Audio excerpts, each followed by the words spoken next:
طيب بسم الله الرحمن الرحيم إن الحمد لله نحمده تعالى ونستعينه ونستغفره ونعوذ بالله من شرور أنفسنا ومن سيئات أعمالنا من يهده الله فلا مضل له وما يضلل فلا هادي له وأشهد أن لا إله إلا الله وحده لا شريك له وأشهد أن محمدا عبده ورسوله وبعد أيها الإخوة والأخوات السلام عليكم ورحمة الله. Donc d'abord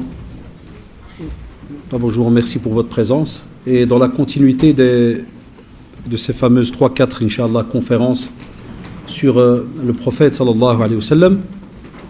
On avait vu donc dans la première conférence donc une introduction par rapport à comment était le prophète sallallahu alayhi wa sallam physiquement d'après ce que les compagnons ridwallahu alayhim donc nous rapportaient, et on arrive maintenant à la deuxième partie qui va un peu nous montrer la modestie du prophète sallallahu alayhi wa sallam. Et à Shabab, on avait dit qu'il est important de se rappeler le prophète sallallahu alayhi wa sallam, pas tout simplement parce que c'est le mois durant lequel il est né, mais parce que on est voué à l'aimer sallallahu alayhi wa sallam toute notre vie. Et c'est une demande venant d'Allah subhanahu wa ta'ala, car il nous le rappelle, ba'da'udhu billah mishtarajim bismillahir rahmanir rahim, qul in kuntum tuhibbuna Allah fattabi'uni yuhibbukumullah. Ça veut dire que si on veut être aimé par Allah subhanahu wa ta'ala, et si on veut qu'Allah subhanahu wa ta'ala nous aime, on est censé suivre notre prophète sallallahu alayhi wa sallam. Et le mutaba'a, le suivi du prophète sallallahu alayhi wa sallam, c'est aussi donc l'aimer. Donc c'est quelque chose qui doit être ancré en nous. Et l'aimer, Allah yarda alikum, pour ceux qui n'ont pas suivi la fois passée, l'aimer, c'est le minimum, c'est de le connaître et de pouvoir être capable de parler de lui. Si jamais quelqu'un, yarhamukallah, vous dit aujourd'hui que voilà votre religion, parce que vous avez remarqué qu'Allah nous protège et protège le monde, mais c'est des attentats tous les 5 minutes. Donc ça veut dire qu'il y a tout le temps quelque chose. L'autre jour, vous avez remarqué en Allemagne, Canada et autres. Donc il y a tous les jours, on entend quelque chose. Et la plupart d'entre nous, même moi qui vous parle, je travaille avec des non-musulmans, puisque toute la journée, donc la semaine, je suis salarié, je travaille. Et donc c'est toujours cette question qui revient tout le temps. Est-ce que votre religion prône la dureté? Est-ce que votre religion, c'est quelque chose de dur? Est-ce que ces gens, ils mettent en pratique ce que votre prophète a demandé? On sait que non. On sait très bien que non. Là, votre rôle, ya Shabab, et les jeunes, c'est pour ça qu'on a cette rencontre avec vous une fois par mois. Votre rôle, c'est de parler de votre prophète, sallallahu alayhi wa sallam, de notre prophète, sallallahu alayhi wa sallam. Et, Allah yarda alikum, ne soyez jamais gênés. Ne soyez jamais gênés de parler du prophète, sallallahu alayhi wa sallam. Et lorsque vous allez étudier cela, c'est aussi pour le transmettre à vos enfants. Parce qu'une des graves choses qu'il y a, une des monsébas que l'on vit ces dernières années, c'est que beaucoup de musulmans ne connaissent pas le prophète sallallahu alayhi wa sallam réellement. Ils ne savent pas parler de lui. Ils ne savent pas tenir une discussion d'une demi-heure, 3/4 d'heure, bien structurée, pour parler de tous les aspects qui touchent le prophète sallallahu alayhi wa sallam. Donc c'est très très important, Allah yarda alikum. Étudiez cela pour pouvoir le transmettre à vos enfants, et puis vos enfants le transmettront leur, et ainsi de suite. Ou sinon, on va arriver à une génération, et on est déjà dedans, on est déjà dedans, on va arriver à une génération qui ne connaît wallahi rien de son prophète. À part si jamais à l'école un prof de religion a mis un film Le Messager, vous vous rappelez? C'est le film international de tous les profs de religion. Là, il met Le Messager, avec le film Al-Risala. Certains jeunes, ils ont une idée plus ou moins de la sira. Ils te disent, ah ouais, Kada, ceci, cela. Mais vous savez très bien, le film, il y a plein d'erreurs dedans, même s'il est bien d'une certaine manière, mais on sait très bien que c'est pas le film qui va t'expliquer comment aimer ton prophète, sallallahu alayhi wa sallam. Il faut revenir au texte, comme on l'a fait la fois passée, avec les textes authentiques par rapport à cela. Donc ça, c'est un point, Allah yajzakum bi khair, vous ne devez pas négliger. Et c'est pour cela que la sunna se perd aussi, parce que la sunna, ce sont en quelque sorte les faits et gestes, les paroles, acceptations venant du prophète sallallahu alayhi wa sallam, comme on le voit dans cette définition assez rapide. Alors si on ne connaît pas et on ne sait pas comment a vécu le prophète sallallahu alayhi wa sallam, comment voulez-vous alors que la sunna du prophète sallallahu alayhi wa sallam soit vécue autour de nous? Sincèrement. Et les générations, elles s'accumulent. J'étais assis avec les responsables de la mosquée. Chaque fois qu'on se voit une fois par mois, et c'est la même chose dans d'autres mosquées où je vais, on doit toujours dicter minimum une ou deux personnes qui est décédée. Soit un qu'on connaît de la famille, soit un du village, comme tout à l'heure, ils m'ont rapporté un père, rahimahullah, qui était de notre village au Maroc, un voisin à nous. Chaque fois on entend, les générations partent, ya shabab. Enfin, qu'est-ce qu'on va laisser aux générations futures? Si nous, on n'a pas le choix, on est ancré ici, on est installé en Belgique, en Europe, comment voulez-vous transmettre cela? Et le comportement de l'Ard alikoum, quand on en parle, c'est pour que justement on le voit dans notre manière de vivre. Ceux qui me connaissent savent que je viens en général en moto. Je suis un imam très bizarre, mais voilà, je roule en moto. Mais aujourd'hui, à cause du froid, les rhumatismes prennent de l'âge, je suis venu en métro. Après, je gratterai un d'entre vous pour me déposer en voiture vers Berkem. Ça, vous le savez déjà. Ça fait Allah, celui-là qui sort avec une mauvaise intention. Enfin donc, j'ai pris le métro. Depuis Simonis. J'ai pris d'abord le tramway jusqu'à Simonis. Rempli de petits jeunes. Mais tu es gêné de lever la tête, wallahi. Et tu as peur de parler. On est des anciens fightman. Tu pourrais parler avec un, puis si jamais il me sort un mot de travers, le jeter du métro, là, mais on ne peut pas. Mais c'est vrai, on ne peut pas. Ça ne se fait pas. Mais de la manière dont je les entendais parler, j'étais gêné de peut-être leur parler.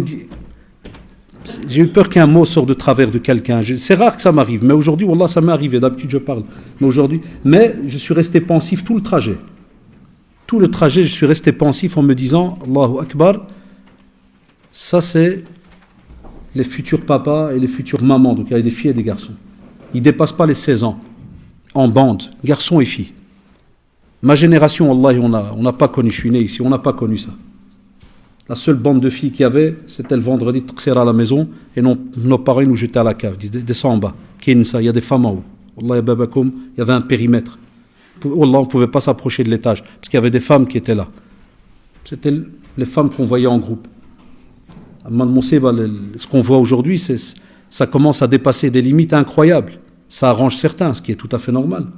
Mais, à côté, on parle de la sunna du prophète, sallallahu alayhi wa sallam. On parle comment a vécu le prophète sallallahu alayhi wa sallam, qu'est-ce qu'il a enseigné. Pourquoi est-ce qu'on parle de la sunna et shabab? Parce que de nouveau, on a toute une nouvelle génération qui monte, à les 14-15 ans, on les a négligés. Je vous le dis avec toute franchise, wallahi, on les a négligés. Ils sont en train de monter avec un système de fonctionnement que vous n'imaginez pas, parce que je travaille dans une école, je vois, j'ai inscrit beaucoup de renvoyés, tous avec les petites coupes longues là, coupe brésilienne, le lissage brésilien, avec tous la zaboula de brigadier là, à l'ancienne, et ils sont en bande, comme des meutes, et quand tu vas voir l'âge, tu demandes 14, 15. Après, on a de la sunna, qu'est-ce qu'on en fait de l'ard alikoum? Il n'y a personne qui va leur inculquer cela, personne ne va leur transmettre. Donc, Allah yajazikum bikhair, ne soyez pas gênés, ne soyez pas gênés. Même si vous en avez des copains comme ça, des petits amis à l'école ou au travail, kada, viens 2 secondes, dis-lui voilà, tu l'entends crier, tu l'entends insulter, tu dis wallahi, imagine. Des fois il y a des petites phrases, en général, elles bloquent. Mais gentiment, tu dis, si le prophète sallallahu alayhi wa sallam était là, est-ce qu'il aurait aimé ça? Est-ce qu'il aurait aimé te voir ou vous voir dans cette posture, dans cette situation-là? Parce que les choses commencent à aller d'une manière incroyable. Soit on a un groupe de jeunes hyper pur et dur, ils ne discutent pas. C'est que du takfir, c'est que du mouim, c'est catastrophique. On a un groupe, c'est comme ça pour l'instant, ils sont là. Puis on a un petit groupe au milieu, il y en a sûrement parmi vous, ils font leur possible. Ils essayent d'avancer dans la religion. Et puis on a un groupe light, tout est beau, tout est gentil. Tu pries pas, il n'y a pas de souci, le paradis est grand, le cœur il est grand, le pardon, tout est grand. Il y a pas, ouais, c'est vrai, c'est dans nos textes, tout est grand, il n'y a pas de souci. Mais pas de cette manière. Et puis on a un autre groupe, il n'y a rien, ils ne sont même pas connectés, ni à grand ni petit, il est au courant de rien. Un jour il rate un accident, bien il apprend qu'il a le cancer, il revient à la prière, il revient à la religion. Donc pourquoi est-ce qu'on parle du prophète sallallahu alayhi wa sallam? Et vous comprenez pourquoi on a un khalal, on a un grave problème, qui est qu'une fois par an, on fait des fêtes par-ci par-là. Et on fait vite un petit repas le soir. Et on te dit c'est le Mawlud Nabawi, c'est ceci. Naam, il n'y a aucun souci. Lakin wallahi, s'il fallait se poser la question, est-ce qu'on ne serait pas plus responsable par rapport à l'éducation et l'apprentissage de la sunna à nos enfants que de faire une soirée? On sait très bien que toute personne intelligente va dire que l'apprentissage y passe avant. D'accord, donc cette petite introduction pour vous montrer que vous ne devez pas venir tout simplement écouter et garder pour vous transmettez. Et ne soyez jamais de ceux qui vont être pessimistes et qui vont croire ouais, mais à quoi ça sert, à quoi ceci, à quoi cela. Là, faites-le. Même s'il arrive, comme aujourd'hui par exemple, de temps en temps, un petit frein, tu te dis est-ce que je fais ou je ne fais pas? Ça peut arriver, on est des êtres humains, on a nos limites.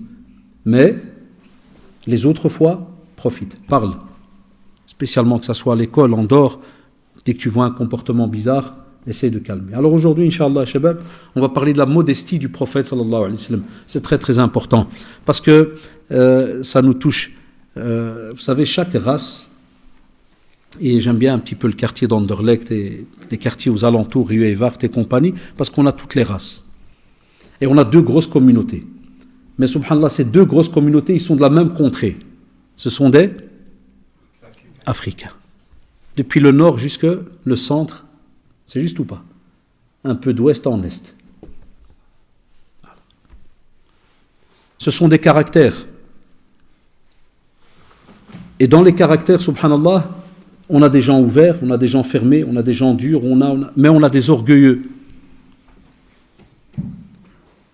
Et dans ces orgueilleux, c'est étonnant, tu vas trouver que ce sont des musulmans, alors qu'on ne peut pas, c'est pas compatible. Un musulman ne peut pas être orgueilleux, c'est impossible. Il n'a pas le droit. L'orgueilleux est quelqu'un qui n'est pas aimé par Allah subhanahu wa ta'ala. On est des fils d'Adam alayhi salam. On a été mis sur cette terre pour un rôle bien déterminé qui est d'adorer Allah subhanahu wa ta'ala. Et il n'y a pas de différence dans le domaine des races, nationalités ou quoi que ce soit. Inna akramakum indallahi atqakum. Ta piété. On va voir ta manière de fonctionner vis-à-vis d'Allah subhanahu wa ta'ala et de son prophète sallallahu alayhi wa sallam. Ni argent, ni ceci, ni cela, ni nom de famille, ni quoi que ce soit. Wallahi, ça ne te sauvera pas le jour du jugement dernier. Donc, on remarque qu'il y a des fois certains comportements qui sont dans le domaine de l'orgueil, que ce soit vis-à-vis du racisme qui existe entre nous, c'est une réalité, on a du racisme entre nous, des fois même par rapport à la couleur, par rapport au village, par rapport à la nationalité. Ça, c'est quelque chose qui est ancré chez certaines personnes, alors que de nouveau, quand on va voir le prophète sallallahu alayhi wa sallam, sa manière de fonctionner, rien. On a l'exemple même avec Bilal radiallahu anhu, cette histoire très connue. On a un compagnon qui va le taquiner méchamment par rapport à sa couleur, parce que voilà, ils sont en pleine éducation, ils sont avec le prophète sallallahu alayhi wa sallam, la meilleure des écoles. Et le prophète sallallahu alayhi wa sallam qui va se fâcher, il va s'arrêter, il va se fâcher. Ça veut dire que ce sont en quelque sorte des dossiers qu'on ne touche pas. Et il va leur montrer, durant sa vie, la réalité de l'être humain sur terre, la modestie. Et Qais ibn Abi Hazim, il raconte, il dit que le prophète un jour, sallallahu alayhi wa sallam, il a été donc vers un homme, il a commencé à lui parler. Et cet homme, subhanallah, a commencé à trembler. On raconte dans cette histoire que l'homme, dès qu'il a vu le prophète, sallallahu alayhi wa sallam, il a commencé à trembler. Et le prophète, sallallahu alayhi wa sallam, hadith marfou', il lui a dit, ne te tourmente pas.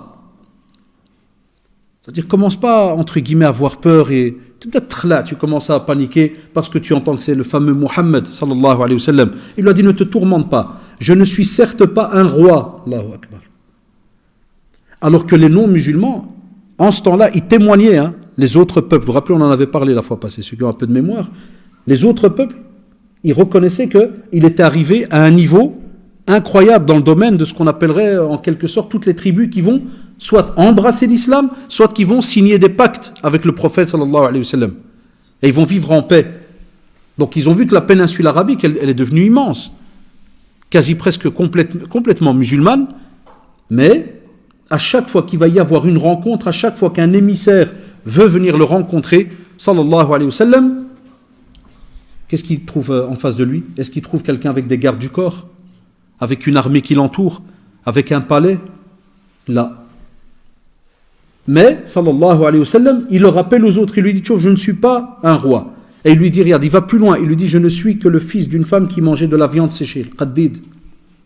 Tu vois jusqu'où ça va. Comme pour lui dire que même ma famille, c'est pas une famille de rois. Je viens d'une famille modeste. Ma mère, elle mangeait que de la viande séchée, le qaddid. Vous savez, quand on immole une viande, une bête, on garde un peu de viande. Souvent, nos parents, ils gardaient au pays un peu de viande pour ceux qui avaient les jardins pour la sécher. Hein. C'est quoi comme nourriture? C'est pas le faste, hein. C'est très simple.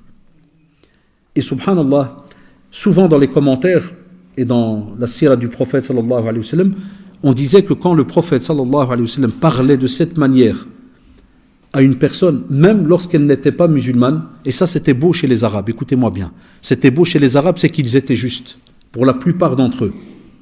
Les Arabes de la péninsule arabique, subhanallah, ils pouvaient être des afarit, wallah, ils pouvaient être des méchants, ils pouvaient faire certaines choses incroyables, rappelez-vous, enterrer leur fille vivante, on en avait parlé, ils peuvent faire des choses incroyables, mais beaucoup d'historiens te disent, ils avaient une faculté, entre guillemets, mais incroyable. Là, c'est un truc de, entre guillemets, de fou, on pourrait dire aujourd'hui. Il fait une monseba, puis 2 secondes après, il est l'homme le plus honnête de la terre. Puis il dit le hajab sarahat, clair et net. Et vis-à-vis de qui? De son plus grand ennemi. C'est qui cet ennemi? Mohammed sallallahu alayhi wa sallam. Et la religion qu'il transporte. Mais il va dire la vérité. Combien d'émissaires sont venus de l'extérieur en disant, on est venu, on nous a dit qu'il y a ici un jeune arabe qui dit qu'il est envoyé de Dieu, ceci et cela, et ils vont, subhanallah, écoutez-moi bien, et ils vont chez des grands parmi les polythéistes, les mushrikoun, et ils lui disent, que pensez-vous de cet homme-là? Est-ce qu'il était connu chez vous comme menteur? Ils mentaient pas. Ils mentaient pas, ils disaient non, il ment pas. Ils auraient pu lui dire, oui, c'était un menteur, c'était un... Il y avait 1, 2 qui le faisaient. Et encore, on a des fois des versions, pas contradictoires, mais où on vous montre où la plupart du temps, même ceux-là, ils disaient, là, il faut être honnête, c'est pas un menteur. On ne l'a pas connu avant menteur. Est-ce que vous l'avez connu voleur? Là. Est-ce qu'il vient d'une grande famille et qu'il n'y a que les riches qui le suivent? Tu ouvres la question. Parce que c'est important. Car on sait que l'être humain, en général, lorsqu'il colle une personne, très souvent, certains, qu'est-ce qu'ils disent? Même encore aujourd'hui, qu'est-ce qu'ils disent? Je crois que les jeunes, ils le voient à l'école. Je crois que vous avez déjà remarqué qu'à l'école, quand tu trouves qu'il y en a un, à la récré, qu'il y en a toujours 5 autour de lui, c'est un code. Alors c'est le seul qui achète des sandwichs ou qui a une gaufre. C'est jamais lillah. C'est rare que quand je m'approche moi du groupe dans la cour et je vais les voir, parce que des fois pour les taquiner, je les vois en groupe, je dis et je m'approche, je leur dis, ah les gars, c'est quelle amitié, tu les trouves déjà, lui, parce qu'il avait déjà des morceaux de gaufre. Non, c'est pour donner des morceaux. Donc eux, ils savent ça. Vous voyez ce qu'ils sont en train de faire les jeunes aujourd'hui? Ça se faisait il y a plus de 1400 ans. Eux, ils le savent. Ils lui disent, est-ce que c'est les riches qui sont autour de lui? Ils lui disent non. Très souvent les pauvres. Et des fois, il y avait des questions inverses, comme pour dire, mais dès que les riches qui sont autour de lui, est-ce que c'est en général des gens à problème? Qui sont des despotes ou ceci ou cela? On leur dit non, puisque parmi eux, il y avait qui se rappelle? Très facile. Hein? Uthman radiallahu anhu, et avant, au tout début. Abu Bakr, Allah yarda alikoum. Abu Bakr radiallahu anhu, très très riche, mais quand ils vont voir le comportement d'Abu Bakr radiallahu anhu, et ça va se passer même lorsque Abu Bakr radiallahu anhu va devenir calife, Allahu Akbar, il va attirer les cœurs de beaucoup d'autres tribus, parce qu'il va l'être que 3 ans et quelques, 3 ans et quelques mois. Et il va attirer, mashallah, beaucoup d'autres tribus. De quelle manière? Comportement de nouveau, modestie. Hatta les historiens vous disent, ya shabab, aucun d'entre eux n'a été construire un palais. Et on venait chez eux, on leur disait, est-ce que c'est pas mieux pour toi, ya Khalifat Moumin, que tu aies un palais, comme ça quand les grands émissaires vont venir? Non, rendez-vous ça à la mosquée. Eux, ils ont donné le blason, le vrai, à la mosquée. Ils ont donné la fierté à la mosquée. Nous, on l'a retiré. La mosquée, il faut être honnête, aujourd'hui, à l'heure où je vous parle, c'est presque quelque chose de mort. Ne le prenez pas mal. Vous le remarquez, dès qu'on termine l'Isha, tout le monde se lève pour terminer vite le chef al-witr. Ça doit faire réfléchir. Tout le monde se lève, quasi, 90% des gens dans la mosquée, et c'est comme si, dès que la prière, le prophète il disait, Arihna biha, il disait à Bilal radiallahu anhu. C'est-à-dire que c'était un moment de raha, sa poitrine, elle s'élargit, il est heureux, c'est la prière. Et nous, c'est comme si on dit, Rittahna minha. C'est-à-dire, fais en sorte qu'elle est terminée. C'est vrai qu'on ne le dit pas, ça. Mais vous avez remarqué, salam alaikum, salam, on attend une petite minute ou deux, que direct tout le monde se lève. Allahu Akbar, 2 rak'at, la dernière, 3e, on rentre. Ça veut dire que la soirée, elle est terminée. Le qiyam, Parce que si on veut faire les fuqaha, vous le savez, hein, tu veux faire un qiyam, tu ne termines pas par un witr. Ça, c'est un code chez nous, les petits professeurs comme nous, les tout petits élèves qu'on est, c'est des codes. C'est là qu'on remarque est-ce que les gens ils font le qiyam ou pas. Parce que normalement, si tu clôtures par un witr, on sait très bien que dans la sunna, tu ne fais pas 2 witrs dans une nuit. Mouchkila. Ça veut dire que dans beaucoup de nos familles, est-ce qu'il y a du qiyam? On termine tout le package ici.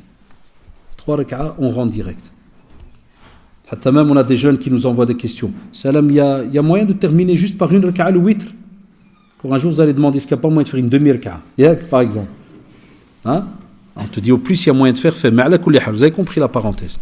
Donc on te dit, le prophète sallallahu alayhi wa sallam et Abu Bakr, Omar ibn Khattab et ainsi de suite, ils ont donné l'importance à la mosquée pour montrer leur modestie. C'est un signe dans certaines études de Sirayoud et même des califes. Hein, on te dit que même Omar ibn Khattab, lorsqu'il a, entre guillemets, construit des nouvelles villes, j'avais fait une conférence, allez la revoir, l'écouter, sur les 4 califes. J'avais une pour chaque calife, j'avais fait. Et allez voir, Omar ibn Khattab, radiallahu anhu, Wallahi shabab, quand il construisait une nouvelle ville, la première chose qu'il construisait, c'était quoi? La mosquée. Et puis autour, il mettait tous les, entre guillemets, les ministères, les ceci, les cela, kada, et puis Adi lançait le village, la mosquée. Tu trouves quelle modestie. Jamais tu entends parler d'abord leur maison, leur palais, leur ceci, leur cela, abadan. Et c'est pour cela, Allah yarda alikum, lorsque le prophète sallallahu alayhi wa sallam rencontrait certaines délégations, Wallah, il restait étonné. Il restait étonné de se dire, est-ce que c'est lui? Et on vous l'a dit, les autres califes, la même chose. Dès qu'ils venaient lui rendre visite, les délégations, et qu'ils voyaient Abu Bakr, radiallahu anhu, dans quel état il était, meskin, sa maison, l'habillement, dès qu'ils voyaient Omar al-Khattab, radiallahu anhu, et ainsi de suite, il restait étonné. Il dit, tiens, pourquoi? Vous êtes sûr que c'est lui votre chef là? Et naam, c'est lui. Le prophète, sallallahu alayhi wa sallam, il faisait preuve de modestie même vis-à-vis de ceux qui étaient proches, qu'il a connus et qui sont morts, et vis-à-vis de ceux qu'il ne connaissait pas. Et subhanallah, on voit dans la sunna, et c'est rapporté par Muslim, que le prophète sallallahu alayhi wa sallam, il allait aussi jusqu'au Baqi'. Vous savez c'est quoi le Baqi'? Shabab, qui sait pas ce quoi le Baqi'? Al-Baqi', c'est le cimetière de Médine. Inch'Allah, quand vous aurez l'occasion de faire une umrah, dès que vous rentrez dans la mosquée du prophète sallallahu alayhi wa sallam, en général, vous entrez souvent donc faire une prière, et puis on a donc 2 rak'at qu'on fait son possible de prier entre dans le Rawda, c'est entre le minbar, hein, l'ancien minbar du prophète sallallahu alayhi wa sallam, et sa pièce, là où il est enterré. C'est Rawdatun min Riyad al-Jannah, c'est comme si tu as pris dans un des jardins du paradis. Tu sors de là, donc dès que tu as terminé tes 2 rak'at, tu sors, tu avances. Parce qu'à peine tu avances quelques mètres, tu as à ta gauche les tombes du prophète sallallahu alayhi wa sallam, d'Abu Bakr radiallahu anhu et de Omar ibn Khattab radiallahu anhu. Et là tu les salues. Et une fois que tu les salues tous les 3, tu sors. Tu n'as pas le choix, il n'y a pas 2 portes, il n'y en a qu'une seule. Ceux qui ont déjà été, ils se rappellent, il y a une seule porte. Dès que tu sors de cette porte, tu as le Baqi', le cimetière de Médine. Combien de sahaba, de centaines de milliers de personnes enterrées là-bas. Combien de compagnons, famille du prophète sallallahu alayhi wa sallam, et tous ceux qui sont venus par après, même les habitants de Médine. En général, quand il y a de la place, il faut voir ceux qui vont faire la Umrah. Chaque fois qu'il y a une prière et qu'il y a un cercueil, en général, direct le Baqi', il l'a enterré. Eh bien, le prophète sallallahu alayhi wa sallam, il sortait, même arrivé à Aïcha radiallahu anha, d'aller suivre, d'aller voir, qu'est-ce qu'il fait? Et subhanallah, il sort, il va où? Il va au cimetière. Et regardez quel rôle il a. Il est prophète sallallahu alayhi wa sallam, donc il doit s'occuper. Il reçoit le wahi, c'est pas facile. Et on voit dans la plupart des cours, dans le Coran, les sciences du Coran, Tanzil le Coran, c'est-à-dire quand il recevait, subhanallah, ce Coran, très très lourd pour lui, pour son corps et autres. Même si jamais il y avait quelqu'un qui était à ses côtés, ou que lui, sallallahu alayhi wa sallam, il mettait par exemple sa tête sur la cuisse de Aïcha radiallahu anha, et que par exemple il allait à ce moment-là recevoir le wahi, il devenait, sallallahu alayhi wa sallam, très très lourd. C'était très très lourd, même pour lui. Et on te dit, il s'occupe de la communauté, deuxièmement. Troisièmement, les hypocrites. Ça, Ibn Seba, je vous ai déjà parlé de ça. Il n'y a pas pire un hypocrite. Le gars, il est avec toi, mais tu ne sais pas pourquoi il est là avec toi. Et tu sais qu'il est là pour quelque chose, mais tu ne sais pas de quoi. Il ne va jamais te dire la réalité de ce qu'il a dans sa tête. Mais ils sont là. Et ils entouraient le prophète, sallallahu alayhi wa sallam. Entre guillemets, avec des beaux visages et des belles intentions, soi-disant, mais on sait très bien qui ils étaient. Et, subhanallah, il doit s'occuper de ceux qui veulent attaquer Médine. Puisque les polythéistes, les mouchrikoun à la Mecque, ils n'ont pas lâché prise. Et ils ont essayé de faire, comme vous le savez, Ghazwat al-Ahzab, ils ont fait les coalisés, ils ont essayé d'aller voir d'autres tribus, et ils n'ont pas lâché prise. Jusqu'à la mort du prophète, sallallahu alayhi wa sallam. Et après, même après sa mort, c'est Abu Bakr radiallahu anhu qui a dû subir les tribus dans tout ce qu'il y avait, donc Ridda, tous ceux qui n'ont plus voulu payer la zakat et autres. Enfin donc regardez, il devait s'occuper de ceux là aussi. Et même comme ça, sallallahu alayhi wa sallam, et les savants le reprennent dans leurs ouvrages par rapport à la modestie du prophète, sallallahu alayhi wa sallam. Qu'est-ce qu'il fait? Il va et il trouve du temps pour aller jusqu'au Baqi' et invoquer Allah subhanahu wa ta'ala. D'abord saluer. Assalamu alaikum ahlad diyar. Il salue d'abord. Il salue ceux qui sont dans les tombes là. Et puis juste après, il invoque Allah subhanahu wa ta'ala pour eux. Et avec toute modestie, il rappelle, il dit voilà, vous nous avez précédés. Vous êtes déjà là, dans cette demeure. Parce qu'on va passer par plusieurs demeures. Nous on arrive. Nous on va vous suivre. Et il restait là, il lui arrivait de pleurer, sallallahu alayhi wa sallam. Et il invoquait longuement pour les gens du Baqi'. Et puis il revenait, sallallahu alayhi wa sallam, donc à la maison. Le prophète sallallahu alayhi wa sallam, vis-à-vis de ceux qui étaient vivants, qu'est-ce qu'il faisait? En plus des fonctions qu'on a citées, il allait leur rendre visite. Et Sa'd ibn Abi Waqqas, il rapporte dans une tradition donc authentique rapportée par l'imam Bukhari rahimahullah, il dit le prophète sallallahu alayhi wa sallam se rendit donc chez un jeune qui était donc d'obédience juif, et il avait l'habitude donc de lui rendre visite. Et lorsque ce dernier va tomber malade, en arrivant devant lui, il va s'approcher de lui. Hadith, il est assez long, on le résume, il va s'approcher de lui, rappelez-vous, et le prophète sallallahu alayhi wa sallam va l'inviter à devenir musulman. Et, connaissez l'histoire, ce jeune va regarder donc vers son père comme pour avoir l'approbation, pour avoir donc la permission, jusqu'à ce que le père va lui dire « Ati' Abul Qasim », donc obéis à Muhammad sallallahu alayhi wa sallam, et à ce moment-là, donc, il va se reconvertir à l'islam et mourir quelques temps, très très peu. Donc après, on voit le prophète sallallahu alayhi wa sallam sortir de la demeure en étant heureux, content, et en expliquant qu'il a pu parler d'Allah subhanahu wa ta'ala, donc sauver ce jeune min jahannam. Enfin, imaginez, ya shabab, de nouveau, quelle leçon on pourrait avoir. Donc aujourd'hui, quelqu'un qui se dit sunni, combien de fois, Allah, comme on n'entend pas qu'on a soit des membres de la famille qui sont malades, soit des fois des voisins, soit il arrive, ça c'est le plus difficile, c'est la troisième situation, soit il arrive qu'on entende qu'il y a quelqu'un qui est à tel et tel hôpital.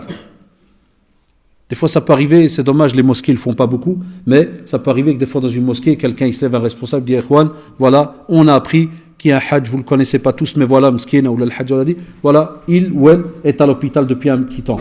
Est-ce qu'il y a moyen d'aller rendre visite? Tu vois, subhanallah. En général, l'être humain, il faut être honnête. Ce qui va nous toucher le plus, c'est d'abord si c'est de la famille. Après, on voit les amis. Amma tous ceux qu'on ne connaît pas en général, est-ce qu'on rend visite? Quasi pas. Et le prophète sallallahu alayhi wa sallam, dans sa sunna, eh bien, lorsqu'il avait l'occasion de rendre visite à certaines personnes, subhanallah, il rendait visite. Et regardez en plus cette distinction qu'il ne faisait pas, sallallahu alayhi wa sallam, musulman ou non musulman. Et on a d'autres traditions authentiques, musulman ou non musulman. Il va rendre visite, mais regardez quel est aussi ce but. Et c'est noble. Même si certains ils voient ça de manière négative, ils te disent ah oui mais c'est du prosélytisme. Non, nous on n'a pas cette arrière-pensée qui est méchante ou négative ou ceci. Le musulman veut du bien à l'autre. Enfin quand tu sais, je donne un simple exemple, ton voisin qui n'est pas musulman et qui est malade et qui est à l'hôpital, c'est une porte de da'wa, de prédication qu'Allah subhanahu wa ta'ala t'a donné. Car c'est une ni'ma, c'est un bienfait. Si tu arrives subhanallah à discuter avec lui petit à petit et que subhanallah il reconnaît et il revient vers Allah subhanahu wa ta'ala.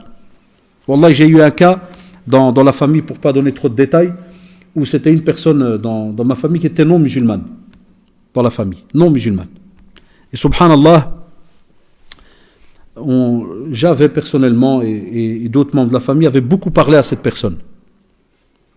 Et pas moyen qu'elle accepte l'islam, ou très chrétienne, très très pratiquante. Et pas moyen qu'elle accepte l'islam ou autre. Et même comme ça, subhanallah, sans exagérer, Là-bas, elle est décédée, cette personne, il y a maximum 2-3 ans.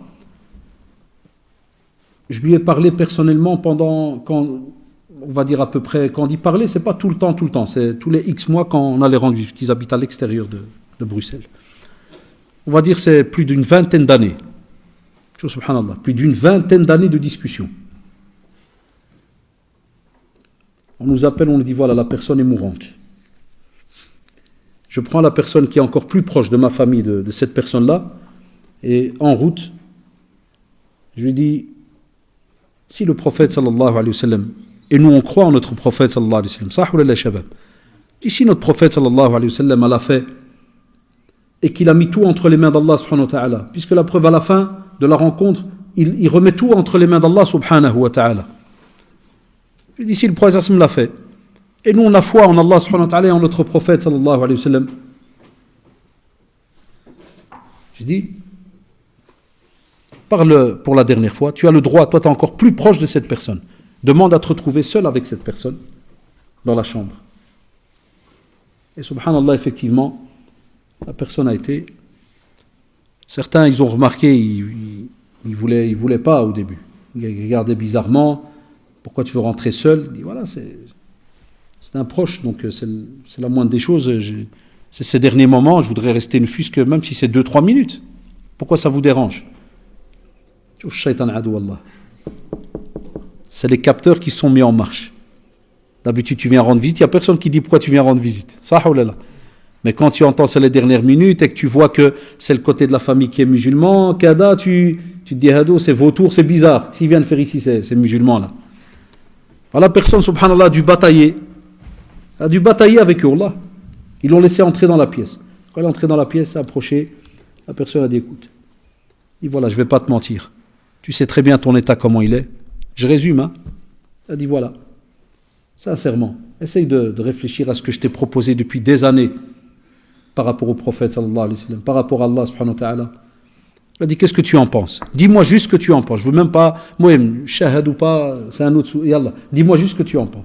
Puis, subhanallah, la personne me raconte, dit, il a regardé, il a regardé vers la porte, puis il a regardé, il lui a dit, je veux te dire la vérité. Il a dit, wallahi. Il a dit, je te jure, tout ce que vous m'avez raconté sur le prophète, c'est vrai. Je le sens. Il dit, parce que quand je vais discuter avec d'autres, il dit, je ne sens pas quelque chose de... Mais il dit, je dis la vérité, ce que vous êtes en train de raconter, tiens à moi. Ce que vous êtes en train de... Ce que vous m'avez raconté, elle dit, ça peut être que vrai.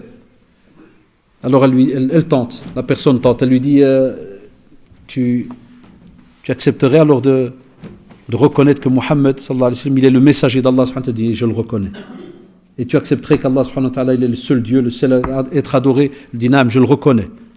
Et je crois, sans exagérer, peut-être 2 ou 3 heures après, il est décédé. Wallahi. Quelques temps après, il est décédé.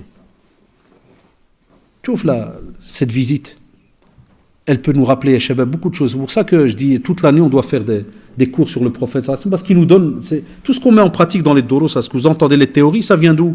Que des paroles du prophète. Un imam ne peut pas inventer quelque chose, un prédicateur n'invente pas.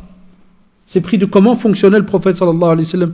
Tu peux aller rendre visite à certains, il m'est déjà arrivé d'aller rendre visite à certains jeunes, et puis après il t'avoue, il te dit voilà, il dit Jazakallah pour la visite, et je remercie Allah subhanahu wa ta'ala, regardez, qui m'a donné cette maladie parce que je priais pas. Wallah, j'étais dans le haram, j'étais dans ceci, j'étais dans cela. Donc pourquoi il nous a été demandé d'aller rendre visite? Parce que c'est aussi un petit moment entre guillemets de partage, mais ça peut être aussi, comme vous le savez, pour certaines personnes, un petit moment de da'wa, de prédication, de rappel. C'est un wajib, c'est une obligation, ce qu'on a dans le texte, c'est une des obligations qu'on a entre nous les musulmans. Que s'il est malade, on lui rend visite. Il te salue, tu lui remets le salut, tu lui réponds. Tu suis son cortège funèbre. Il éternue, tu réponds, et ainsi de suite. Donc, on a, subhanallah, ya shabab, des obligations entre nous. Eh bien, le prophète, sallallahu alayhi wa sallam, il ne ratait pas, donc, ces occasions-là. Et il nous a laissé cet exemple. Donc, Allah alaikum, deuxième leçon, ne sous-estimez pas lorsque vous entendez qu'il y a quelqu'un qui est malade, même s'il n'est pas à l'hôpital spécialement. Ayadat al-marid, ça veut dire rendre visite à celui qui est malade, même si c'est à la maison. Ayez un bien immense. Et imaginez tous les pas que vous êtes en train de faire pour arriver chez cette personne-là. Vous êtes dans une ibada, dans un acte d'adoration. Vous croyez que ça part vainement? Abadan. Et c'est pour cela que le prophète sallallahu alayhi wa sallam l'a fait. Parce qu'il y a Shabab, il aurait pu rester à la maison sallallahu alayhi wa sallam et invoquer tout court. Là, il nous montre, il bouge, il se déplace, il va voir la personne. Et ça vous montre, l'ard alikum, c'est aussi un argument pour vous montrer ce que pense un musulman vis-à-vis des non-musulmans. C'est qu'à la base, wallahi, c'est pas un double discours du cinéma ou quoi que ce soit, c'est qu'wallahi, notre rêve, c'est qu'on se retrouve tous au paradis. Et c'est pour cela qu'on fait la da'wa tout le temps. C'est pour cela qu'on parle de l'islam tout le temps. Alash. Jamais avec une haine vis-à-vis d'un autre pour que lui parte autre part au ladin. Notre but, c'est que tout le monde revienne vers Allah subhanahu wa ta'ala et que l'on gagne tous le paradis. Mais il faut avoir un peu de matière, il faut savoir quoi dire, savoir parler, tenir une discussion, savoir argumenter, savoir patienter par moments. Il va peut-être t'insulter, il va peut-être te rabaisser, il va peut-être te dire aujourd'hui un mot un peu dur, dégage, par exemple. C'est lourd pour un homme, pour un jeune homme, quand quelqu'un lui dit dégage. C'est lourd, c'est pas facile. Là, toi, tu es un da'iya. Toi, tu as une mission. Comme nous dans la da'wa, on peut entendre, vous savez, nous, dans la da'wa, on passe par des vagues, par des tornades, on passe par de tout. On nous a déjà kfar, on nous a déjà rendu ceci. Des fois, on t'accuse même de trucs que tu n'es même pas au courant de ce que c'est. Donc, tu découvres que ce que tu étais. Même ouais, c'est tout un micmac, mais tu as un projet. Donc, toi, quand tu es dans une da'wa, tu as un projet. Quand tu suis un jeune meskin ou un ami ou un proche ou kada et que tu le suis pour essayer de le ramener vers Allah subhanahu wa ta'ala, tu as un projet. Donc, même s'il va, entre guillemets, au plus lui voudrait te rabaisser, au plus Allah il t'élève. Garde ces théories, ces règles en tête. Au plus certains voudraient te rabaisser, au plus Allah subhanahu wa ta'ala il t'élève. Mais on le voit dans notre vie en général. Au plus certains parlent en mal, que ce soit l'islam, au plus, alhamdoulilah, l'islam, voilà, il se répand au fur et à mesure. Parce que ça ne vient pas d'un être humain. Inna ad-dina inda Allah, l'islam. C'est inda Allah. La religion auprès d'Allah subhanahu wa ta'ala, c'est l'islam. C'est pas auprès des êtres humains. Nous, on met en pratique. On reçoit, on met en pratique. Adi ibn Hatim, il est venu voir un jour le prophète sallallahu alayhi wa sallam. Écoutez bien. Pourquoi il est venu le voir? Il dit, je suis venu voir le prophète sallallahu alayhi wa sallam, donc c'est rapporté par Muslim et Ahmed, rahimahullah. Il dit, je suis venu pour négocier la libération d'un nombre de personnes, donc de ma famille. Il avait un nombre de personnes de sa famille qui étaient donc captifs après une bataille. Comme vous le savez, dès qu'il y a une bataille, il y a des prisonniers. Et il arrive et il raconte de lui-même, il dit, quand je suis arrivé à Médine, et en voulant me diriger vers la mosquée, parce qu'on lui a fait comprendre qu'il est à la mosquée, il dit, je pensais que j'allais rencontrer un roi. Et en vérité, à Shabab, n'oubliez pas une chose, Abdullah ibn Ubay ibn Salul, le munafiq, l'hypocrite. Vous savez, quand le prophète sallallahu alayhi wa sallam a fait les pactes d'allégeance pour venir, justement tous les bay'at qu'il a fait pour venir à Médine, et il a fait avec les gens de Médine, avec certaines communautés qui étaient venues, certains groupes, subhanallah, Abdullah ibn Ubay ibn Salul, il se préparait à être, vous vous rappelez de ça, il devait normalement être consacré le roi de Médine, c'est-à-dire le roi de rien du tout. Ah, le roi de rien. Ah, ça s'est retourné contre. C'est pour ça qu'il a eu une haine incroyable vis-à-vis du prophète sallallahu alayhi wa sallam, jusqu'à sa mort.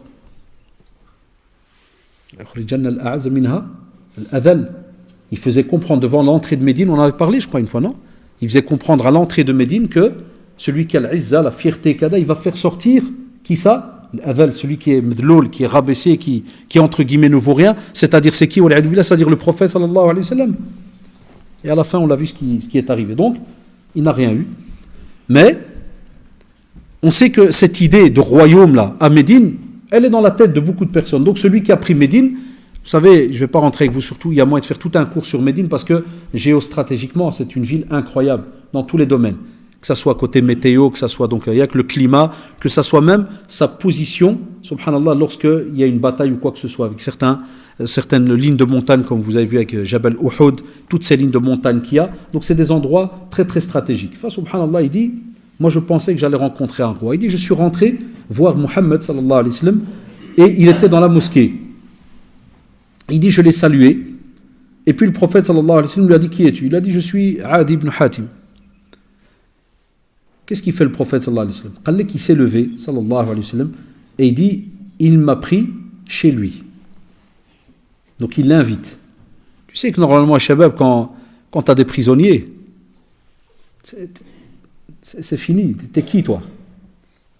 Déjà Ahmadullah dit alhamdoulilah que tu es rentré à Médine et que tu es encore vivant et que toi-même tu n'es pas un prisonnier. Mais regardez le respect qu'ils avaient dans certains pactes, les musulmans. Et il lui dit, subhanallah, par Allah, il dit, en marchant avec moi, il a rencontré une femme faible qui était âgée. Et il dit, le prophète sallallahu alayhi wa sallam a arrêté cette femme. Et qu'il a commencé à parler avec elle. Et il dit, il est resté sallallahu alayhi wa sallam longtemps avec elle, alors que celle-ci sollicitait un besoin. Donc elle lui expliquait après donc un besoin qu'elle avait. Et le prophète sallallahu alayhi wa sallam patient. En arrêt, il l'écoute, et il écoute, et il écoute. Il dit, je me dis par Allah, cet homme, ce n'est pas un roi. Et Sabi Malik, c'est pas un roi. Et tout ça, ya shabab, regardez de nouveau ce côté pédagogique qu'a amené l'islam, subhanallah, dans la péninsule arabique. C'est qu'il a en quelque sorte revu quoi? Le comportement qu'avaient les Arabes entre eux, et je vous l'avais dit dans l'introduction, c'est-à-dire il y avait la race la première, c'est-à-dire tout ce qui est la race des notables, tous les chefs de tribus, les grands. C'est pour ça que même à la Mecque, il y avait ce qu'on appelle Andiya, des clubs, des grands nadi, donc ce qu'on appellerait nous aujourd'hui un club de foot entre guillemets. Vous savez, ils ont leurs locaux là. Eh ben, ils avaient des tentes et tu avais en quelque sorte les grandes tribus étaient là placées, tous ceux qui regardent vraiment la Mecque d'en bas là, comme on dit. Et subhanallah, ces gens-là ne se mélangeaient pas avec n'importe qui. L'abid, donc tout ce qui était esclave, tout ce qui était servante et autres, ils ne se mélangeaient pas avec eux. Ils venaient juste pour leur apporter à manger, kada, et eux ils donnaient juste des ordres. Et ils avaient droit sur toi de vie ou de mort. Donc comme ça vous comprenez un peu psychologiquement dans quel état est celui qui vient de l'extérieur de Médine et il arrive chez qui? Chez un qui est devenu responsable. Donc dans sa tête, chez eux, dès que tu deviens responsable, t'es comment? T'es comme la bande de Abu Lahab, Abu Jahl et compagnie. Voilà. Donc il va se passer quelque chose. Donc premier étonnement, il dit, par Allah, cette personne, donc Mohammed, cet homme n'est pas un roi. Il dit, il poursuivit son chemin en ma compagnie. Il dit, lorsqu'il me fait entrer chez lui, il me donna un oreiller en cuir fourré de feuilles sèches de palmier. Et il me dit, assis-toi dessus. Assis-toi.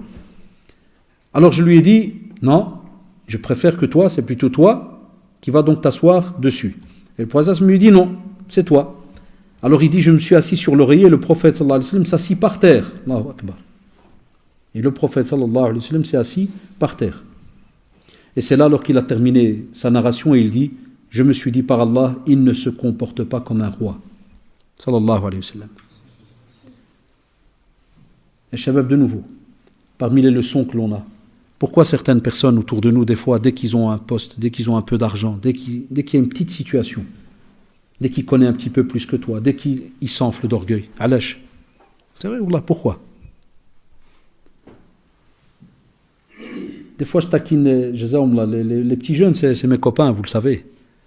Des fois, spécialement ceux qui travaillent à l'école, ils le savent. Chaque fois qu'il y a congé, à la rentrée des congés, comment ils reviennent les jeunes? Bien habillés.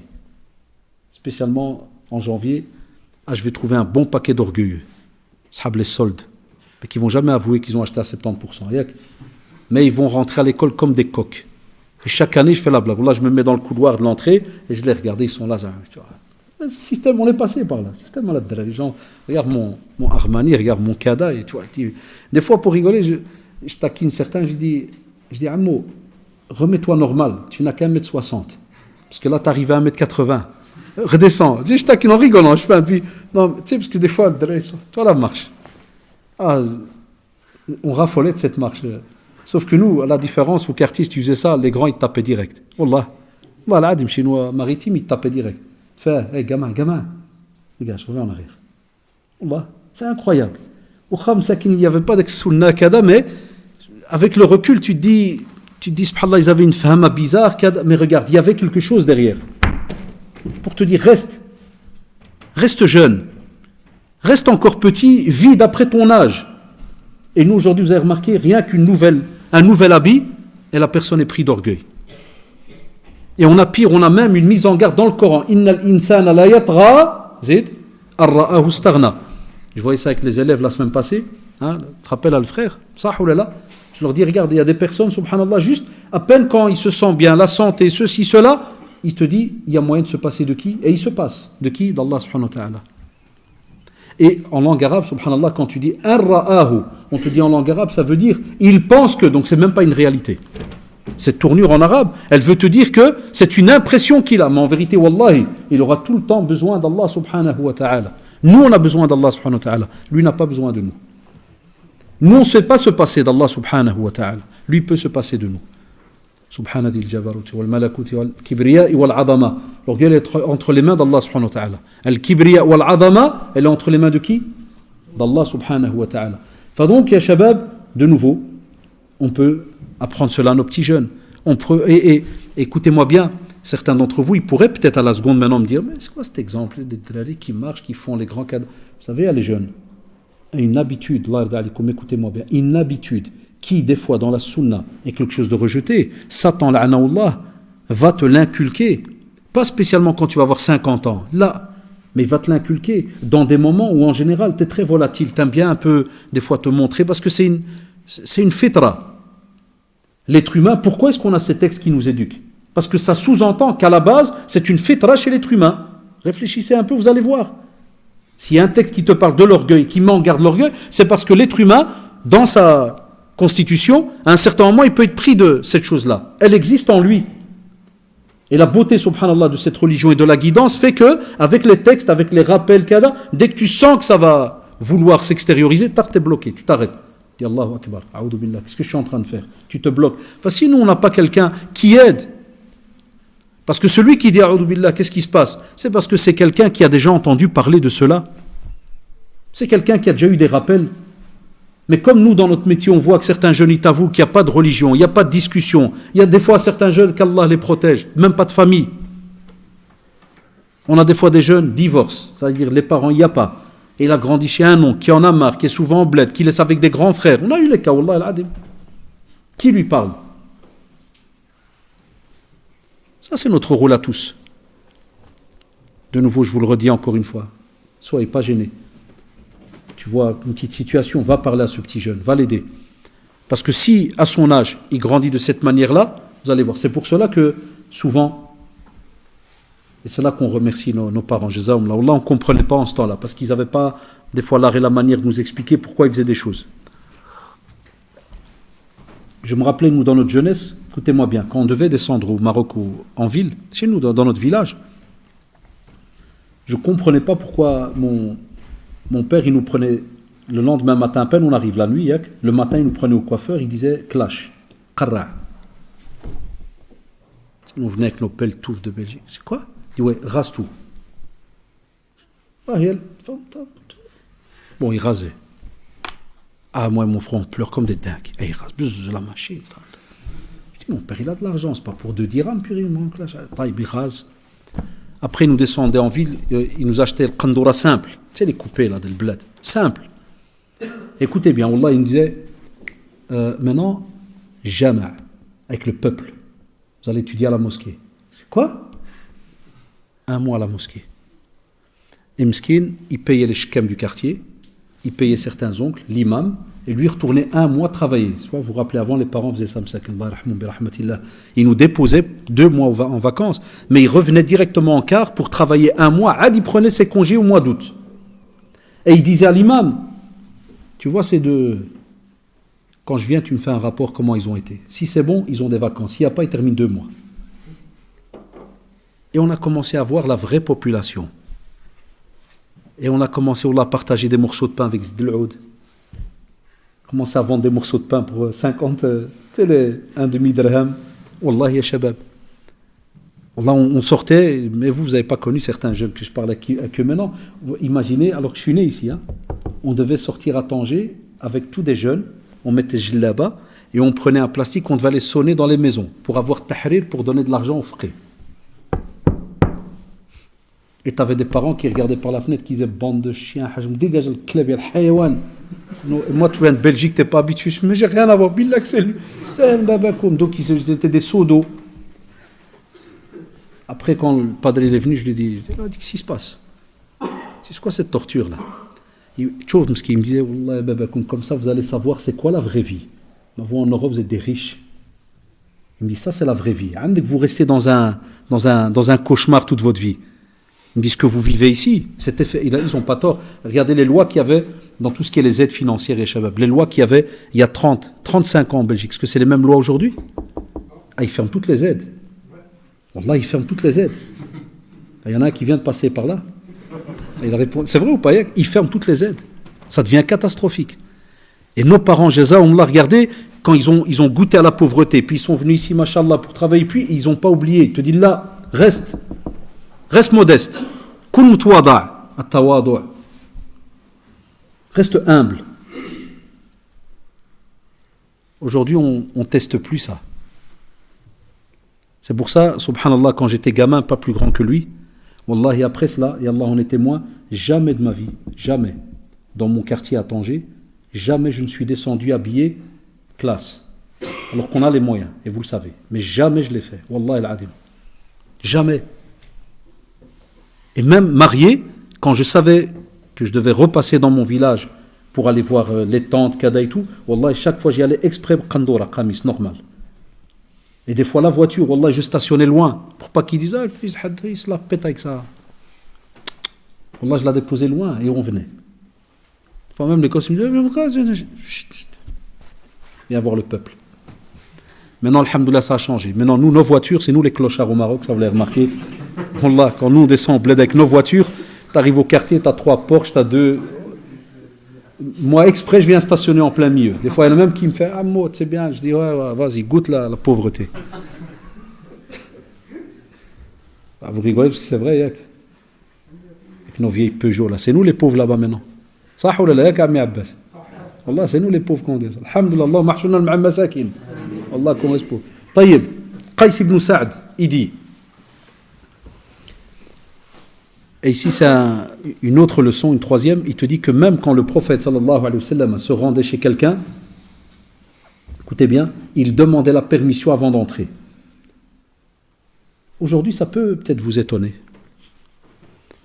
Mais avant, les gens, quand ils avaient un respect vis-à-vis de quelqu'un, ou bien si jamais il avait un certain pouvoir, eh bien, le mot voulait tout dire. Ça veut dire si cette personne voulait entrer ou pas, ou te prendre quelque chose, personne n'avait, entre guillemets, rien à dire. Mais le prophète, sallallahu alayhi wa sallam, même s'il est prophète, il aura enseigné des règles, et il est le premier à les mettre en pratique. Qu'est-ce qu'il raconte? Qais ibn Sa'd, radiyallahu anhu, il dit, le prophète, sallallahu alayhi wa sallam, est venu un jour nous rendre visite.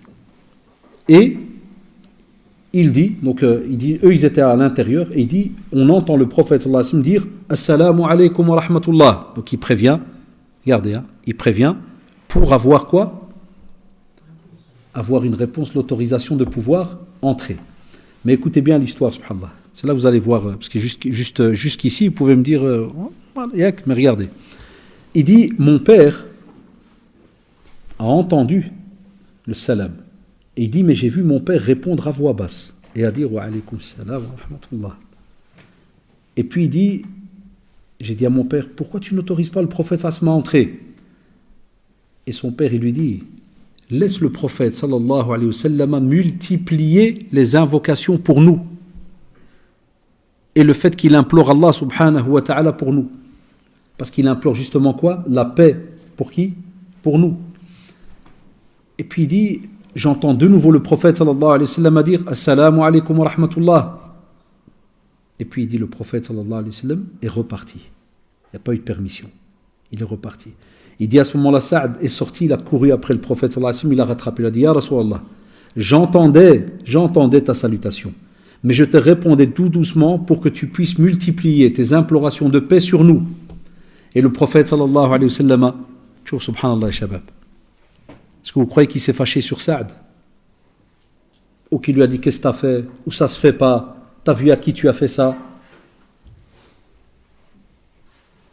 Une fois, un ami, entre guillemets ami, moi, je connais, il est venu sonner.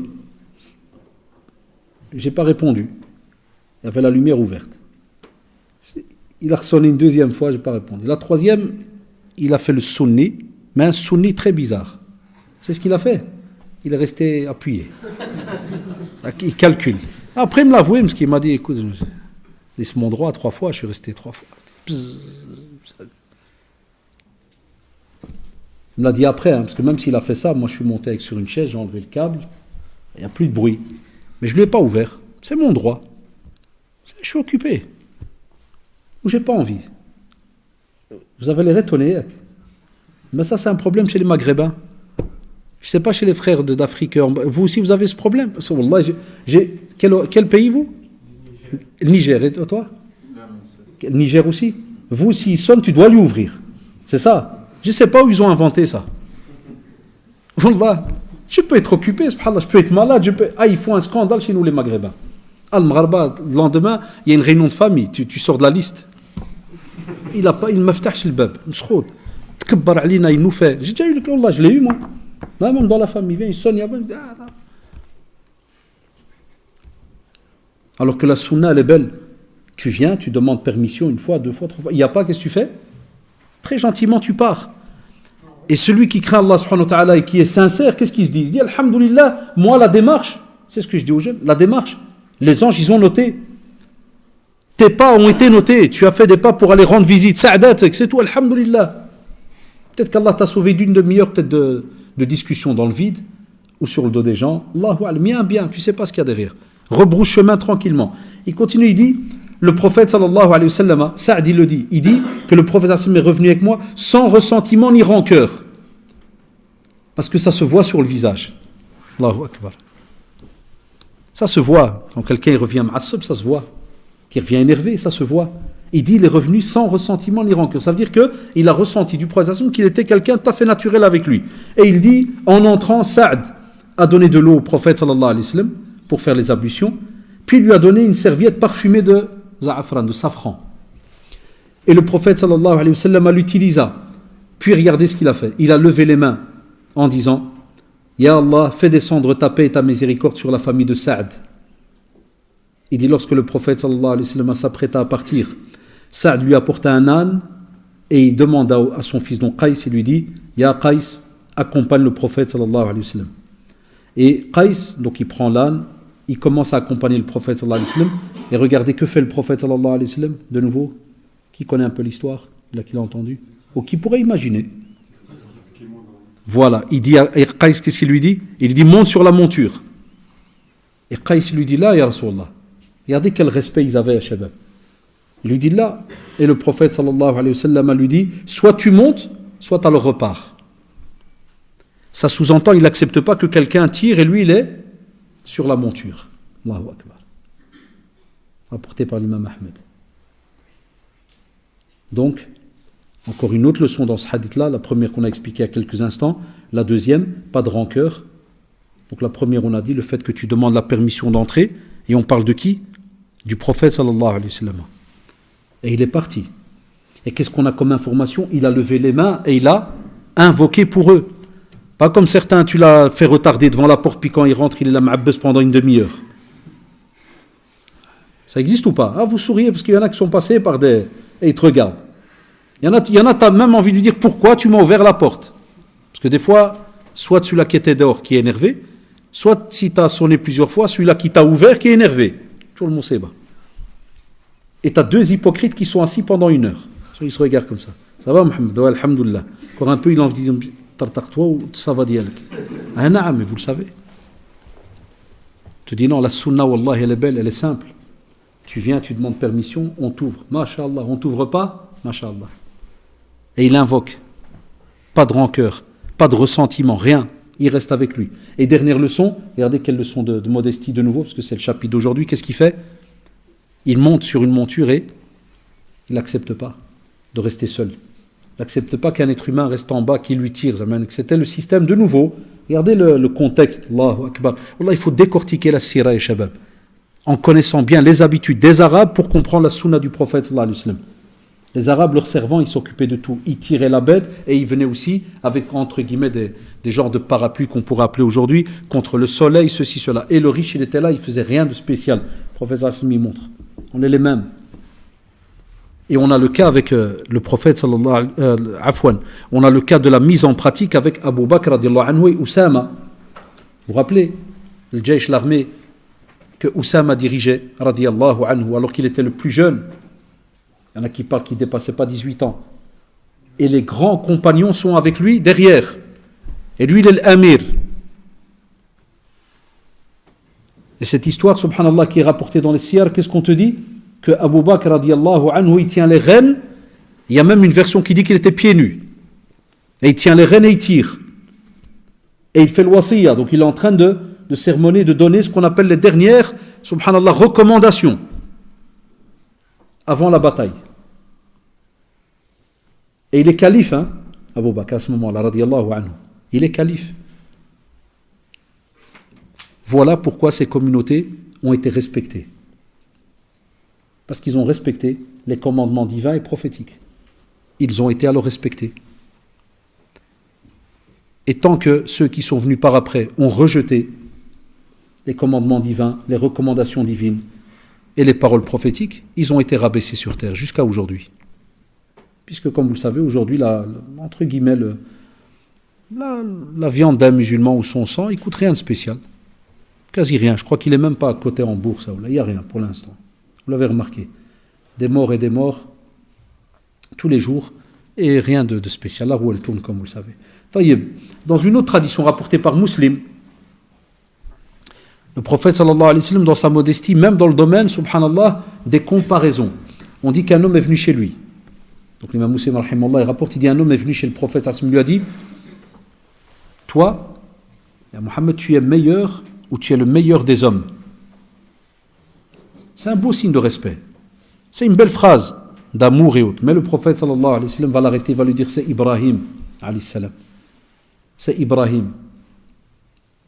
De nouveau, c'est un cours. On sait que le prophète sallallahu alayhi wa sallam, aimé par Allah subhanahu wa ta'ala, mais on sait que Ibrahim alayhi salam, il est Khalilullah. Ça ou là. Al-Khalil, comme vous savez, ce qui est beau dans la langue arabe, c'est que, vous savez, le mot amour, en français, des fois c'est très, très rapide. Le mot amour, j'aime.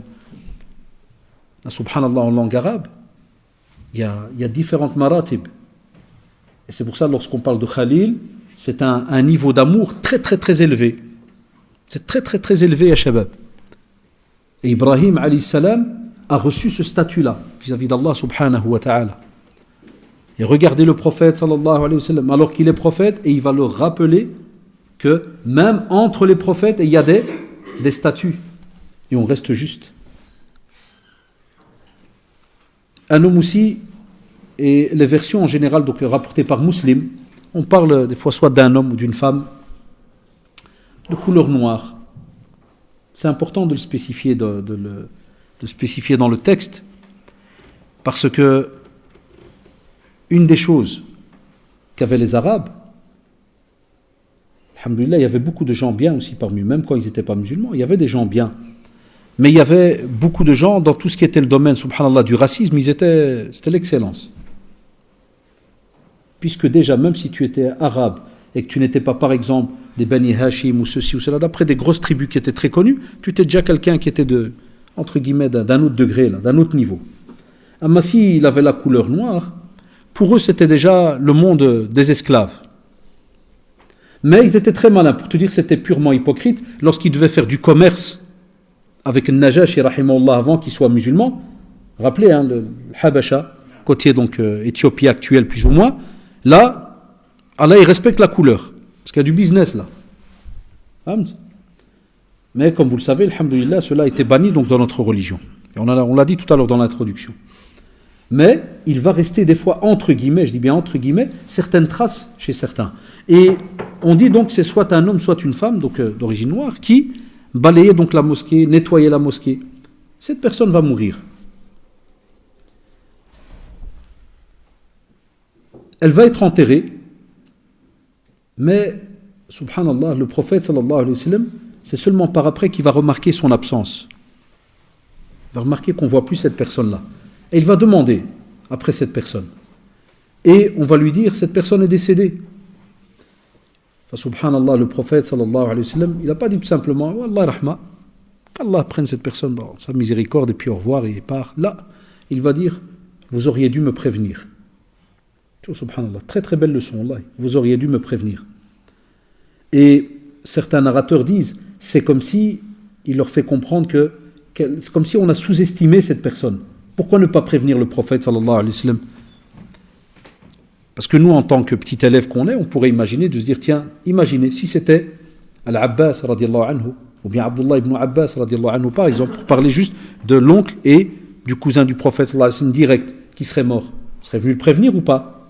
C'est juste ou pas, Shabab? Donc pour dire pourquoi vous ne m'avez pas prévenu. Et il va leur dire alors à ce moment-là, montrez-moi sa tombe. Ils vont lui montrer donc la tombe. Il va accomplir donc la prière sur cette personne.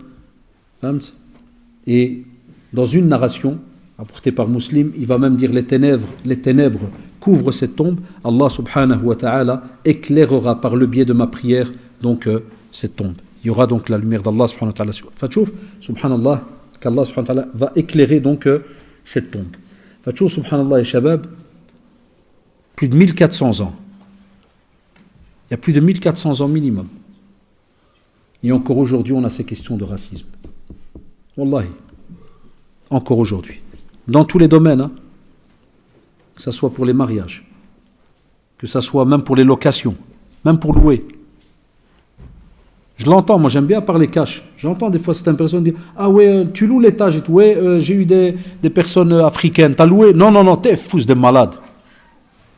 Tout le temps cette phrase. Attention, on a des habitudes, c'est vrai, dans certaines communautés, on a des habitudes. Mais alhamdoulilah, c'est un état de droit, tu as des règles. Est-ce que parce que certains ont certaines habitudes, tu crois que nous on est exemptés de toute erreur, côté maghrébin par exemple? Le musulman, il est quelqu'un de juste. Après, s'il y a des preuves, ceci, cela, ça c'est autre chose. Mais partir directement de l'ard alikum sur un jugement, un stéréotype, et des fois condamner toute une communauté, laisse tomber.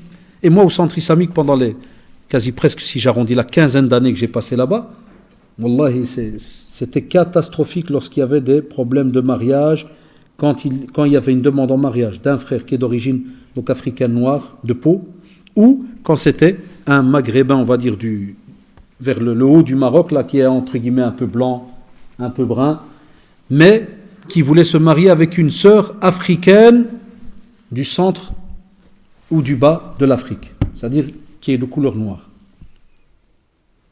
Catastrophique. Il m'arrivait que certains jeunes apportaient leurs parents chez moi au bureau au centre islamique. Je ne savais pas des fois pourquoi, je voyais juste parler avec mon père, donc je me mettais dans l'agenda, je vois le père, je vois le garçon, on dit « Naam, qu'est-ce qui se passe ?» Le père me dit « S'il vous plaît, est-ce que vous pouvez dire à mon père que j'ai le droit de me marier avec une fille qui est noire ?» Tu vois, vous êtes venu rigoler avec moi aujourd'hui, ou là vous parlez sérieux? Il me dit « Wallah que c'est vrai. » Et je regardais le Hajj Miskin, je dis « Smahli al-Walid, c'est vrai ?» Et une fois un père, là, comme ça, il m'a dit « Il me dit, écoute bien. » Et je sais qui tu es. Il me dit, tu ne vas pas m'avoir. Comme ça, au bureau, il me dit, je sais qui tu es. Tu ne vas pas m'avoir. Il me dit, moi, dans la famille, tout est blanc. Wallah, ya shabab.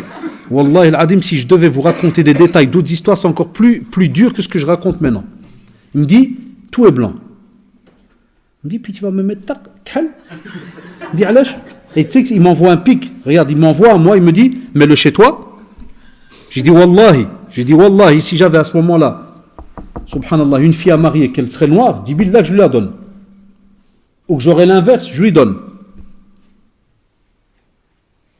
Et j'ai dit, si tu dis que tu me connais, tu sais que quand on dit wallahi, on tient la parole. Wallahi, shabab, comme si je parlais avec du béton. Il est resté là 1 heure, il me regarde.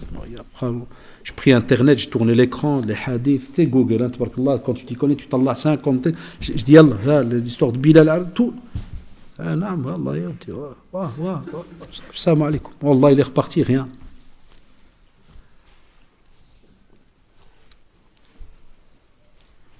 On est un peu raciste ou pas? Ouais, on a un peu de racisme. Il n'y a pas que chez nous, hein, on a d'autres races. Hein. Moi, j'ai un ami qui vient de rentrer, c'est d'origine c'est macédoine ou albanaise? Il y a beaucoup d'histoires ou pas? Parce que j'ai beaucoup d'amis, machallah, albanais, macédoine, hein, Prizren, Pristina, Kosovo, moi, tous ces petits villages, les contrées, des fois ils me racontent des choses, hein, spécialement les nouvelles générations, ils ont du mal.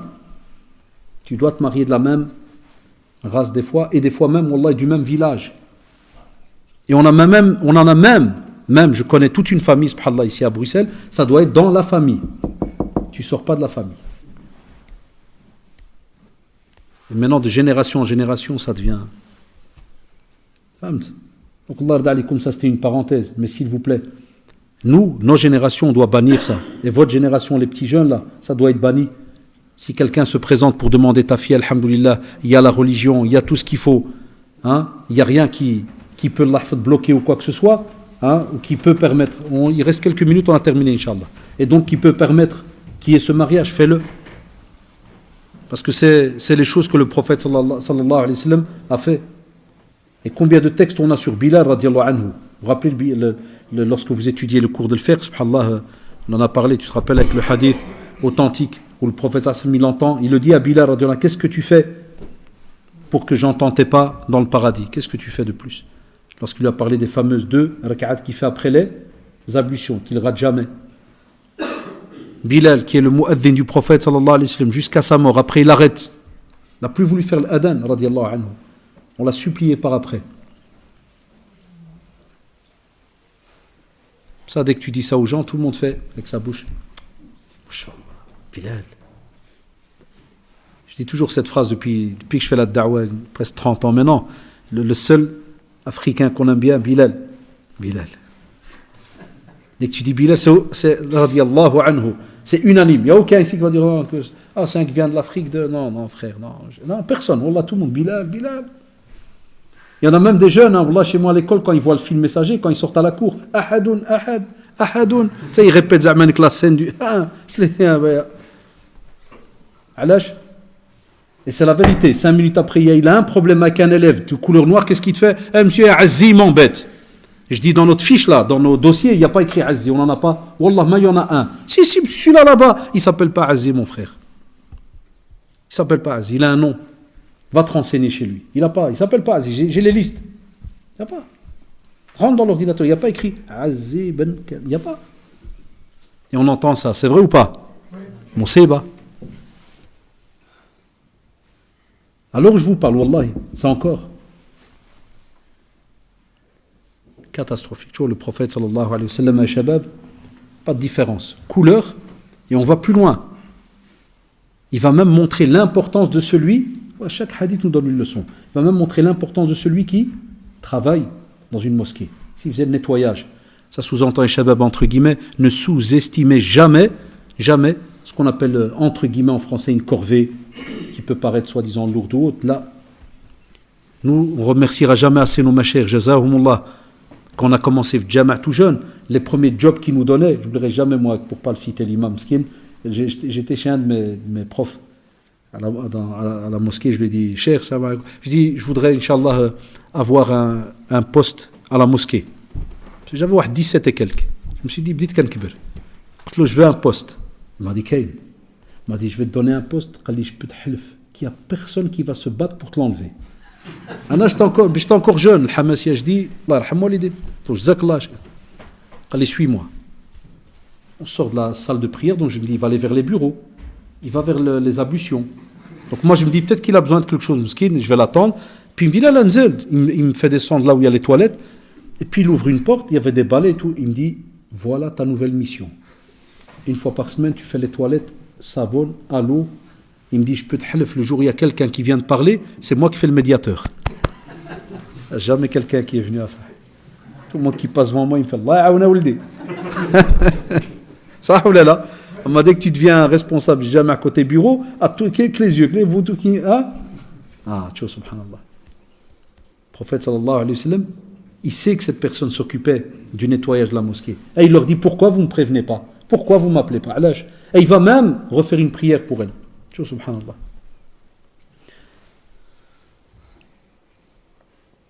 Anas ibn Malik, il reste deux textes et on a terminé. Anas ibn Malik, radiyallahu anhu, rapporté par l'imam Bukhari, rahimahullah.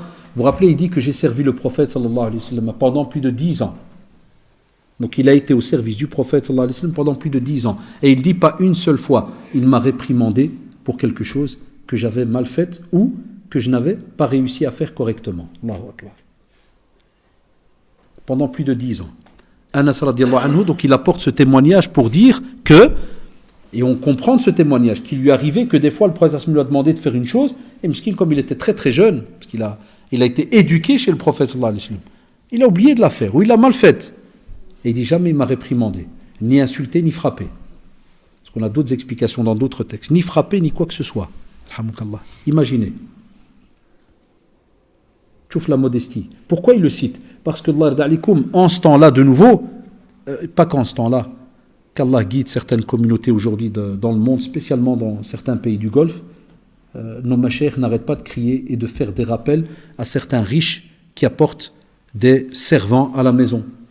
Khadim, ils les apportent souvent des pays asiatiques.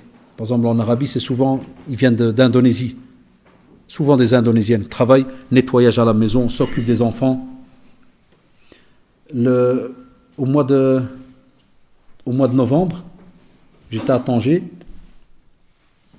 et subhanallah, je me suis arrêté donc on revenait d'un long trajet, je me suis arrêté avec madame, un genre de petit restaurant à Tanger. Et il faisait chaud. Et au moment où je stationne près du restaurant, je vois une famille saoudienne. Je reconnais, moi je suis habitué avec les Saoudiens, je travaille avec eux plus de 15 ans et je vais tout le temps là. Donc je connais le lahja direct, leur dialecte.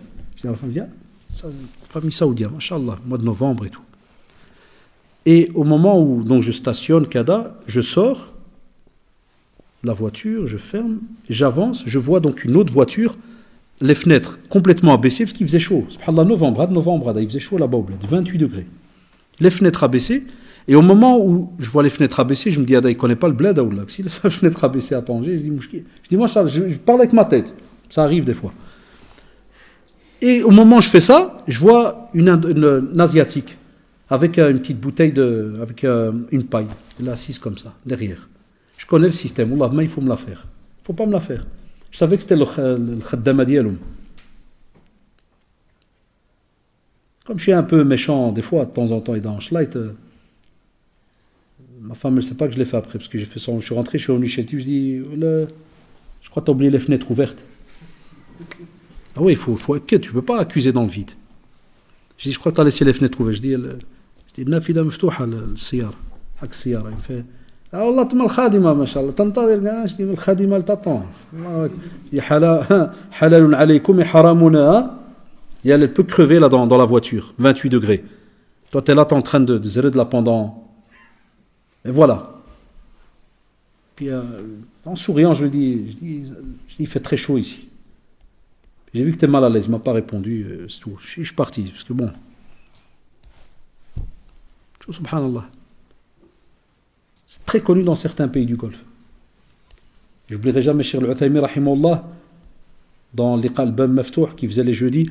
Un jour, il a fait la remarque, parce qu'il y avait un frère meskin côté Bangladesh et tout, qui lui a posé une question. Il a dit, Cheikh, il a dit, voilà, j'ai travaillé, et mon kafil, celui qui s'occupe de moi, il ne m'a pas payé. Tu sais quel kalima il aura fait? En résumé, il aura dit Ya Shabab, comme ça il aura dit Ya Ikhwan. Il aura dit Allah subhanahu wa ta'ala, pour l'instant, il nous a donné ce bienfait immense qu'on appelle le pétrole et tout. Il lui a dit c'est vrai, on a beaucoup de richesses. Qallum lakin wallahi, va peut-être arriver un jour, on va perdre ces richesses-là. Il leur a dit comme ça, texte, il leur a dit si on a fait du bien vis-à-vis des gens qui sont autour de nous, quand nous on n'aura plus ces richesses-là, ils feront du bien vis-à-vis de nous. Donc il leur a dit s'il vous plaît, rendez le dû aux gens. Ne soyez pas injustes. Allahu Akbar. Rahimahullah. Voilà pourquoi son nom est resté parmi les grands mashayikh inscrits. Il y a des fois des grands mashayikh, tu n'entends plus parler d'eux après. Jusqu'à aujourd'hui, tu entends tout le temps parler de Cheikh Al-Albani, rahimahullah. Subhanallah, les trois que tu entends tout le temps, c'est incroyable. C'est lesquels? Cheikh Al-Albani, rahimahullah, Cheikh Al-Uthaymi, Cheikh Bin Baz, rahimahullah. Il y a que c'est juste ou pas? C'est incroyable. Parmi les contemporains décédés. Ils sont hyper connus, qui reviennent très souvent. Tu retrouves chez eux la modestie. Tu retrouves chez eux, subhanallah, la mise en pratique de beaucoup de valeurs qu'on est en train de rappeler là. Et pour terminer, l'imam Bukhari, rahimahullah, il dit que le prophète, sallallahu alayhi wa sallam, il répondait aux invitations. Quand on l'invitait, il répondait, quel que soit celui qui l'invite. Mais la modestie était là. Pourquoi? Il dit, si l'on m'invitait, donc sallallahu alayhi wa sallam, il dit, si l'on m'invitait à un pied d'agneau ou à son bras, je répondrais à l'invitation. Et si on me les offrait, je les accepterais. Tu vois comment il était simple. Comme pour dire, c'est même les savants, des fois lorsqu'on étudie le chapitre, on le verra plus tard, ce qu'ils mangeaient et autres, la plupart du temps, il n'avait quasi rien à manger. Très souvent, l'eau et les dattes. Donc si on devait imaginer la scène, pauvreté, ceci, cela, et imaginer le prophète qui dit cette phrase-là, comme pour dire, pour dire, avec ce qu'on a en général comme nourriture, il n'y a rien de spécial. Si on m'invite à manger un petit bras d'agneau, bismillah, marhaba. Est-ce que c'est les invitations qui auraient manqué?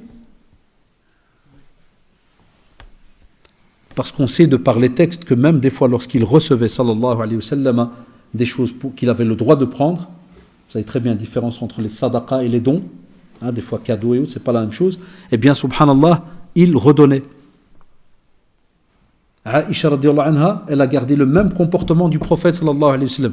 Il arrivait que le matin, on pouvait lui donner jusqu'à 10 000 dinars ou plus, et elle te dit, on arrive le soir, la servante, celle qui l'aide à la maison, lui dit, Aïcha lui dit, est-ce qu'il y a quelque chose à manger? Elle lui dit, mais il y a notre mère, on t'a pas donné. Il dit, j'ai tout donné, il ne reste plus rien. Des fois même Aïcha radiallahu anha, elle restait étonnée quand elle demandait à la servante, mais il dit, est-ce qu'il ne reste pas de... Elle lui dit, non. Dis, oh ma mère, tu as oublié, tu as tout donné, il ne reste rien. Ça, c'est la mise en pratique de ces valeurs-là.